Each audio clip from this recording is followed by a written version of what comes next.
Welcome in this new tutorial about game states.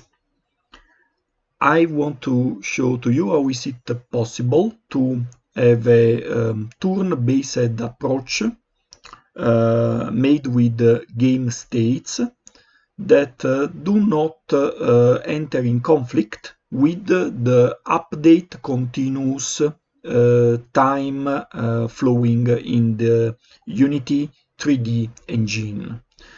So to start, I will put some object. I make a plane and I want to add on it something that can interact, like for example I will put a sphere. Okay, I will make maybe so it's okay, a little more in the eye. So now it's perfectly aligned on the plane. I will make now a couple of materials just to have easy distinction of the objects. So I will make this maybe the plane a dark blue. So let's make it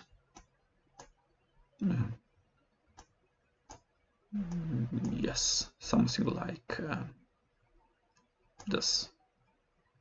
Okay, so this is the plane, and then let's make a different color for the sphere. Some like green could make good. Okay, so done, and I apply to the sphere. Okay, so the sphere I have positioned in the 0, 0, and the plane also is in the center of our coordinate. Now what I will do, I will add some movement to the sphere. Let's imagine that the sphere moves around the plane. For example, I could have it starting at not the plane but the sphere, starting at maybe 3 or 4 of radius from the center, and then orbit around. Maybe there is some object so that is autonomously moving around the Unity game world, and that we want to somehow control via the game states. So the sphere can move if I write a script for it. So I will add a component, and in this component I will add a new script. Let's call it like sphere movement. Okay, create and add. Okay, so now we have the sphere movement. I can put this into a scripts folder and add the sphere movement into the scripts folder, and then I can open it into Visual Studio.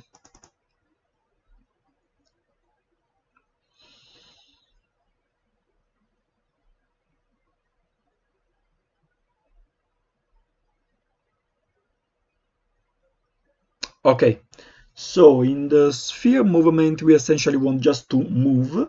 So I want to be sure of the initial coordinate, and then I want to update constantly the moving. So to position in, at the first, I can just take the game object by using the base class this, and then transform the component of the sphere, and then I can set the position, and I will put exactly in the same position where I just put now in the game view. So 4 of radius respect to the origin, then I put it at 0.5 f in altitude, and on the zeta I put on 0.0 f also I can write. Okay, I can make a private float radius to avoid having this not so nice number sculpted into my functions. and I can put it here. Okay, so I can write here, instead of 4.0, I can write radius. And what I can also do is I want that my sphere moves around a certain circumference with a specific angle, so I can set the angle at which I want to have positioned my sphere. So I can make angle. Initially I put at 0,0f, that is float 0 degree or 0 radians. In this case is exactly the position on the x-axis, on the positive side of the x-axis. So on the update, what I do is I want that increase every time past a new frame. I want to add to my angle some little values, like, I don't know, 0 point something. How can I add this quantity? That means adding a delta. I can make this directly into radians. So I can write a private float delta, that is the minimum amount of increase every update. And I can make something like, okay, if we want 1/10 of a degree, that would be 0.1. To transform in radians, I have to multiply by p and divide by 180.0 degrees, because p is in radians equivalent to 180. So we are make a correspondence.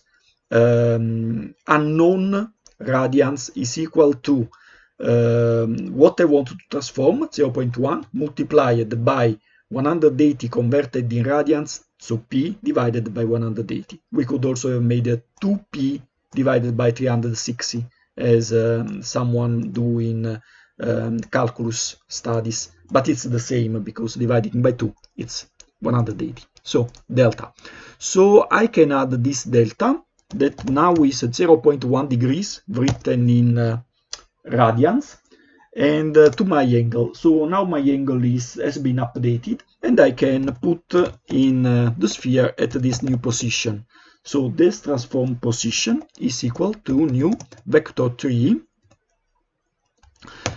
So my position will be a little trigonometry, radius multiply mat f dot cosine on the x component is my angle, and on the epsilon it remains always the same, 0.25 f, and on the z, that is the vertical coordinate, the other coordinate of the Cartesian plane, I can make the same but with the sign. So mat f dot sine angle. Okay, and this makes everything what we need. Essentially now we have a moving sphere. We can check it by pressing play, and here we go. Here we have the sphere that moves around. Okay, I can then make it time independent by using delta averaged by time dot delta time, but this is not my scope. I want to talk about game states now. Refer to my other tutorials for this time dot delta time usage. Good. So what I now want to do is I want to have some game state. Game state like, okay, now it's turn for player 1 to do something, for player 2, and then there is an overall movement phase in which something happens. For example, all the pieces are moved at the same time, synchronized somehow, and then we go back, or we finish the game, and we go so to the end game state, or we go back to player 1 and again and again and again. So how do we do this? I can go into Visual Studio, and okay, as we can see, we have here the scripts. In the script, I can add a new item, okay, I can make it easy. I can make momentarily a class file, then I will change. This is this I call game state. Okay, so I am adding it, and now it's added. So this is the game state. First of all, I remove the namespace because I'm not using a game namespace. As you can see here, there is no namespace, so I will not use. I make this a public class namestate, altering this class into enum. So how can I have an enum? I can write here enum and then write it, or I can use the snippet. I write enum, press tab, and automatically it's done the same stuff. I can rename this game state, and here we go. Then I have to remove the old one, making it public, and which states I want. So I can make okay, start, for example, is a initial state. Then I can have player 1. Then I can have player 2. Then maybe a movement phase. And then maybe I can check if I am in the end game condition. I go in a specific state. Okay, so these are the game states. Now if I, for example, if I go back here, I should see them. So I could write game state. Here we go. For example, game state is equal something. Okay. So, but I don't need for the moment this year. I want to go into a game manager where the entire game states will be managed and tracked. To do this, I will add an empty game object that I call game manager. And in this game manager, I will add a script that I call game manager.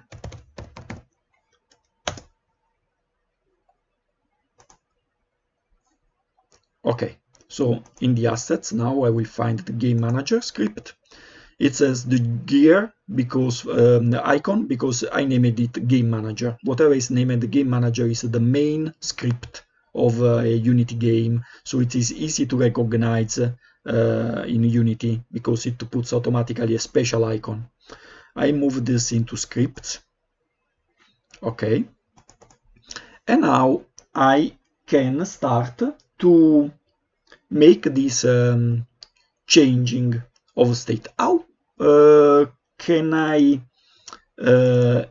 initialize, for example, a state? Well, I can have a private game state that is my state in the game. I call it state, and I initialize it at game state.start. So when start the game, game manager will initialize the state to start.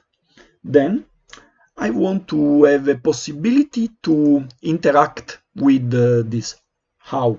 Well, I don't want to use the update because it would make no sense to have a sequentially ordered states manipulated into a time continuous update. It can lead you to a very, very weird and difficult to track bugs. So I will make it very deterministic, and the change from one state to another I want to do by pressing of a button. So how can I do this? I can add a button in my user interface, and to do this I will add a UI. I will make a canvas. Okay, now I have a canvas,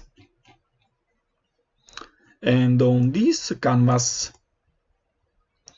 I can add a button. I will make it maybe a little more nice. I add the first panel to the canvas. This panel I will not stretch, I will just anchor to the base. And okay, maybe the 8 is too much. Maybe we can make so. Yes, 25, 50 overall, 25 overall position. That's good enough. And it has an alpha transparency of 100, so I can look behind. So if I look in the game, I can see that there is now a semi-transparent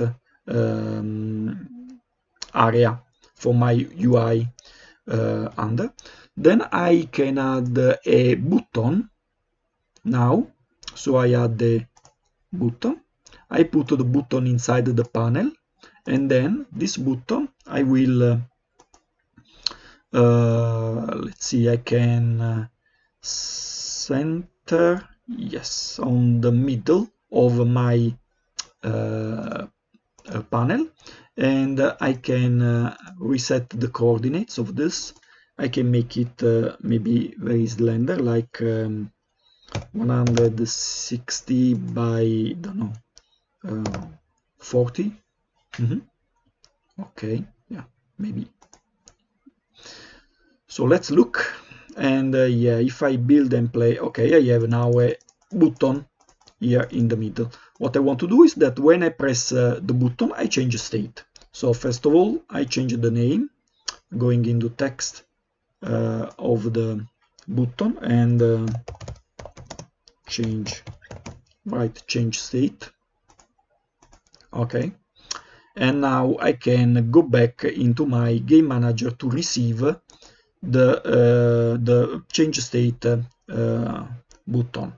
So when I are in my game manager and I want to be able to receive an event, I have to write a public method. So I write a public void change state method that will be called by the button, and this will have a check. So if I am in start, then I pass to player 1 state. If I am in player 1, I pass to player 2, then to movement, and then to again to player 1. So essentially this is the flow of the states: start, player 1, player 2, then movement, and then or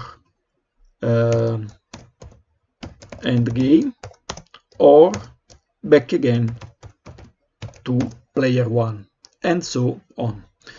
So to do these things, I can do a bunch of ifs, or I can use a switch. I will use a switch on state, the current state. And I can, so Visual Studio builds automatically this. So essentially, if I am in start now, so if my current state is, this means if state this dot state this is equal to game state dot start, then I pass to player 1. So I can write state is equal to game state dot player 1. Then if I am in player 1, I can change to player 2 state. If I am in player 2, I will change to movement. And if I am in movement, okay, I should check if I go in end game or in player 1, but now I have no real game, so I just go back to player 1 to have an infinite loop. So it will go back to player 1, player 2, movement, and again player 1, player 2, movement, and so on. Okay, it's good for me, just for doing a demo. Done. Then what can I now do to making this clear? is I can debug.log the state. So I can write something like updated game state 2 and I add state. Okay, now it's clear what happened. Good, and I now want to attach this to my button. That is easy. I can go into the button. In the button I have an on click that I can set to an object. So I go to my game manager and I drop the object here, and now I can search the function in the script game manager that I want to use. That is change state that I have just now written. So if I save now and I go in console, I should be able to see when I click the button, change state is invoked, a change is done, and the debug log will write to me in which state we are. So play. Okay, now I clicked, I am in player 1, now I am in player 2, now I am in movement phase, and now I'm back in player 1, player 2, movement, and so on. Perfect, it works. But as you can see, meantime, the game still runs. All the objects that some logic inside, some update, the entire world continue to exist and live in the real time. This that we have in the game state is asynchronous time, is digitalized events. To put these two things together, one of the two must be slave of the other conditions. So what we want to do is that the time cease to run during the specific phases here, and in the game we can only have, for example, the ball moving, but whatever happening during, for example, the movement phase. So how can I do it? Essentially, I can go back into my sphere movement, and I can say that if my state changed, then I must able to update or not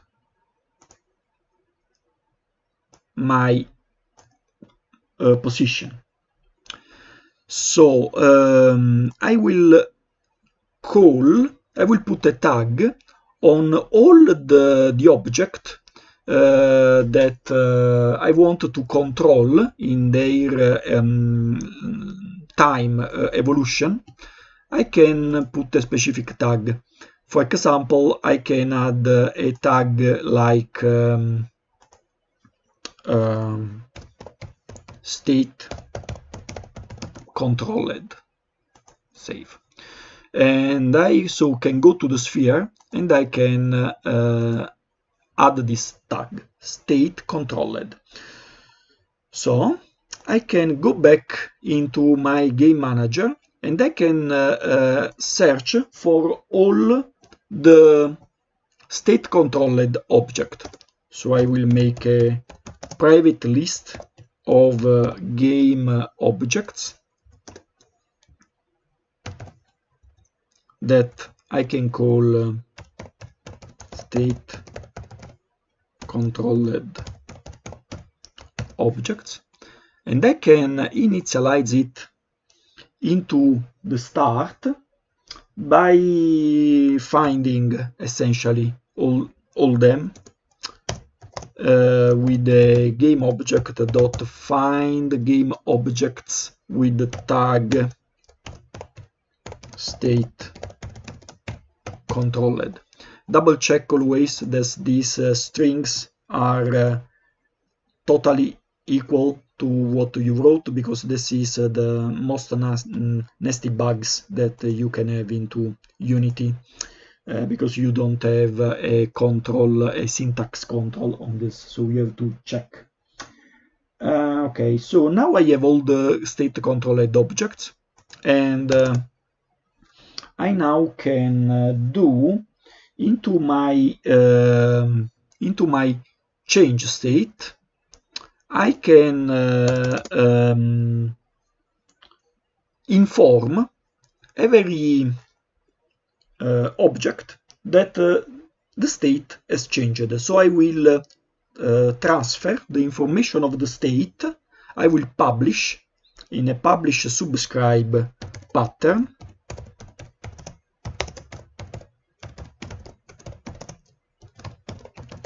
I will inform all the objects that need to receive this information, that are the game controlled, state controlled object. Okay, so how can I do? I can use a for each game object. Game object in which collection is game state controlled objects. Okay, so for each one of these game object, I can, that in this moment is only the sphere, I can send the message to a specific method. Which method we can use is something like, I don't know, update state, and I will send the state. So every object will receive in the update state, when I will write it, the state parameter as object, and they can so act accordingly. So I can go into my sphere and I can add this public void, we call it update state,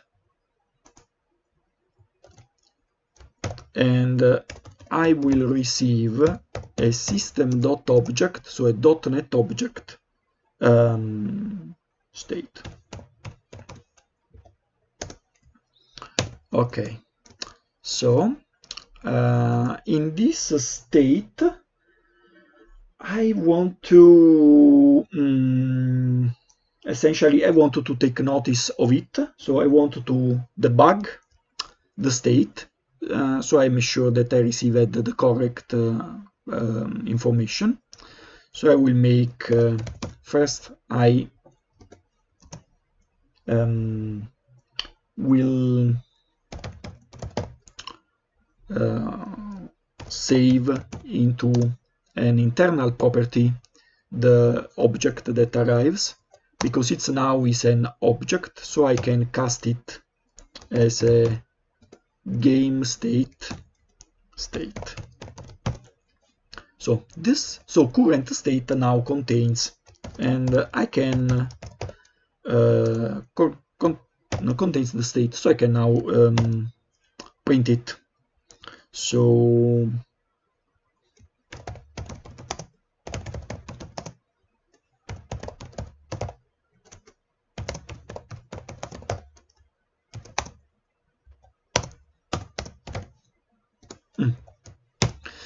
sphere changed the internal state to current state. Let's see if it works, and then we see how can we then change the update to avoid this movement when we don't want it to happen. So first of all, when I click now, I will have an updated state in the game manager to player 1, and the sphere received the information and changed the internal state to player 1, so they are now perfectly aligned. Player 2, movement, also the sphere now is in movement phase, and then back to player 1. It works. So I want that now reacts in a synchronous way, the sphere. So how can I do it? I can add here a blocking condition. This blocking condition can be an if. So if I have to save my state if I want to keep it.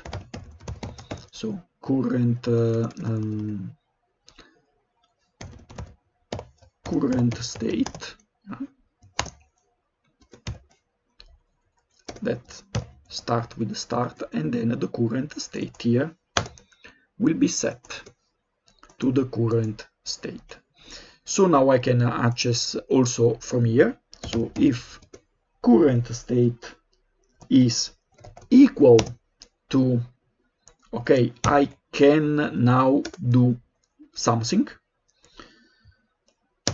then I can move. In all the other case, this update will go without any execution.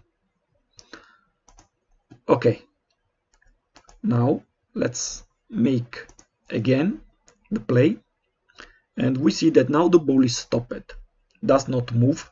We are in start state. Now we are in player one state. For example, we are buying something, selling something, interacting, preparing plans, whatever in our game. Planning movement. Then player two. Okay, and now we move to movement, and the sphere must start to move. Yes. But when I click again, because my movement phase finish, I am back in player 1, player 2, movement again. Okay, so that's all for today, for this tutorial. I have shown to you how to implement an easy state machine that can cycle through as many different states as you like, and how to have the objects synchronized with the specific phases in these game states. Thanks for having looked at this tutorial. Please put a like on this YouTube video if you liked it, of course, and don't forget to subscribe to our channel to be informed of our future tutorials. If you are interested in some specific tutorials, please feel free to ask, and we will try to provide these tutorials as soon as we can. So enjoy, and to the next time. Ciao.